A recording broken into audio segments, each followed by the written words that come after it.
Hello everyone, Lawrence Fleming here again.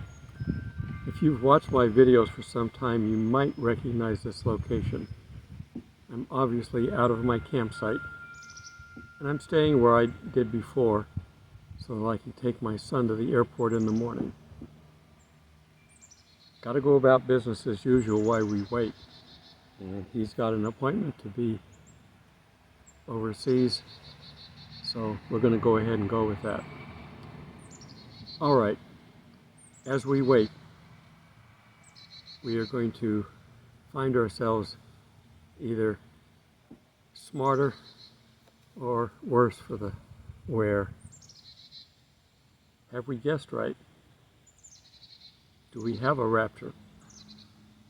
Today would be, when you're watching this, would be the last day of the Feast of Trumpets. But as I told you before, the dates are wrong. So is God going to use tonight for the Jews, this afternoon for us on the East Coast, to end it, the last trump? Maybe we missed it. Maybe it's not the last trump. Or maybe that's just, it's like the Revelation 12 sign. It happened, and then some time went by. So we just have to wait and see. Now, if it's not tonight, there's two more chances, because these days are actually shifted by 2. So we got the 28th and the 29th to look for it, see whether we're right or not. If it's not that, then we're switched to Brenda Weltner. There are mosquitoes here, because there's a pond over there, that's what it is. I'm going to be swatting at mosquitoes all the time I'm here. There's always something.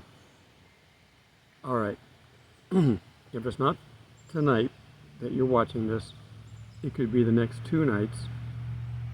Brenda Weltner says that there's the time between the second night, and I don't know whether she's using the first one or the second one, until the Day of Atonement.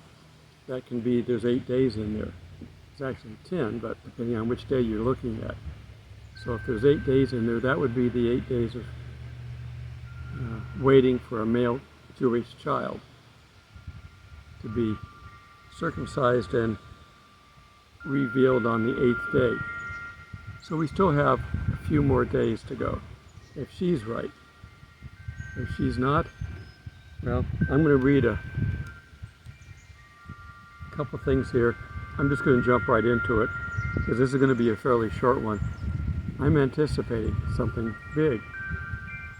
If we're wrong, I'll get back to my regularly scheduled programming, where we will look at where we could be missing something.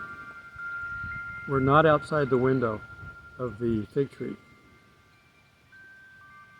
It depends on how you look at the interpretation of everything.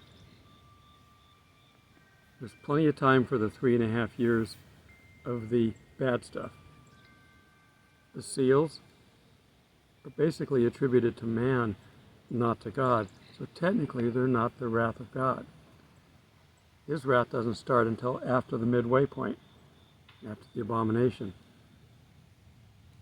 They don't have the temple yet. They have the red heifers, but they're not ready yet. There's 5 of them, but any one of them could remain true till the end, till they need it. It's supposed to be 3.5 years, but I think that they've shortened it to 2 years because they've been having bad luck. And if they're not going to follow the rest of God's laws, why not just adjust anything that you need to make it work? I mean, they could just take one of these as it is and just start going ahead with a sacrifice. They're not going to pay attention to his rules. Why stop here? Okay.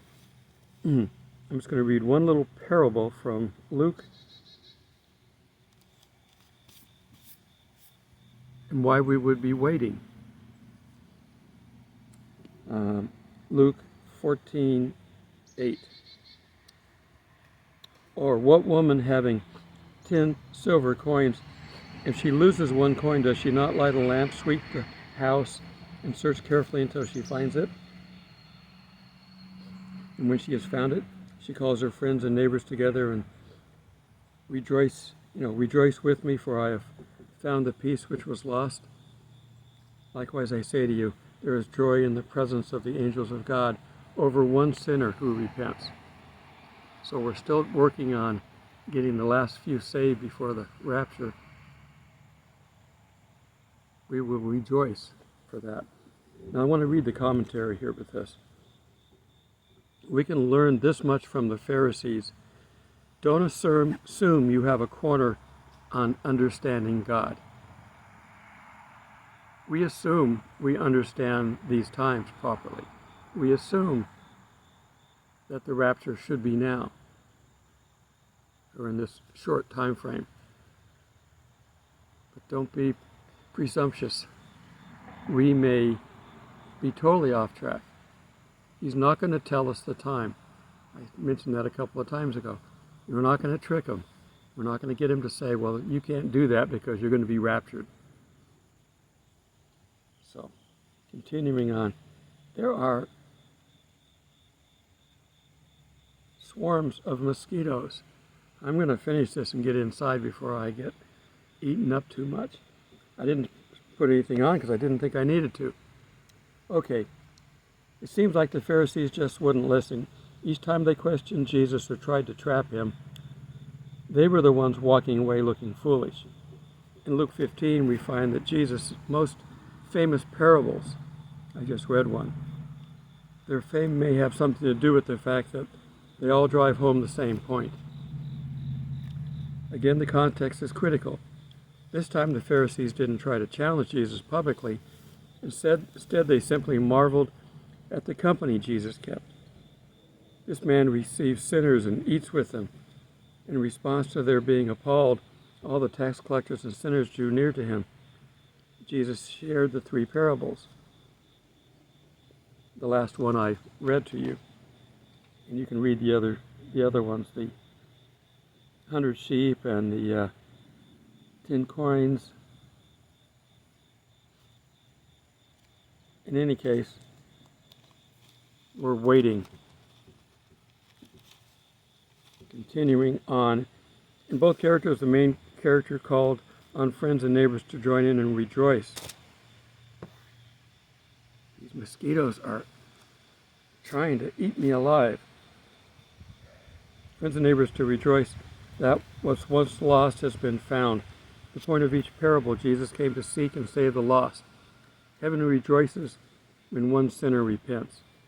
Often the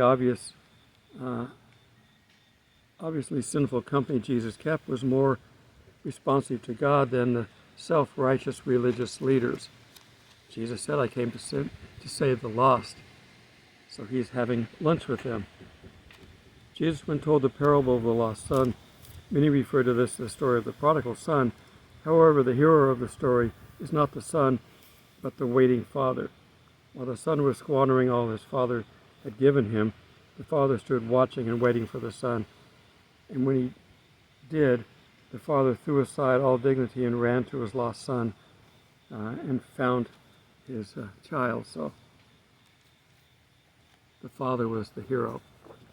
And God is playing that role. He will come for us no matter where. So that's why things seem delayed. It's because he wants to get that last lost son back to where he needs to be. All right. I'm tired of being the sacrificial lamb up here for these mosquitoes, so I'm going to head on in. We'll just keep watching. We don't know. If we didn't get this right, we'll regroup and replan and know that our future is still the same future. We just don't know the time. And the time that we don't know is the time of the rapture. The second coming is where the verse says we don't know the day or the hour. That's not the rapture. The rapture has nothing giving us any indication for time other than it has to happen before everything gets bad. It's before the wrath of God, certainly. We're also part of the restraining force, so we got to get out of here. We're all ready to go. So there's no wait on our part. It's all in God's timeline. So we meet in the clouds. God bless.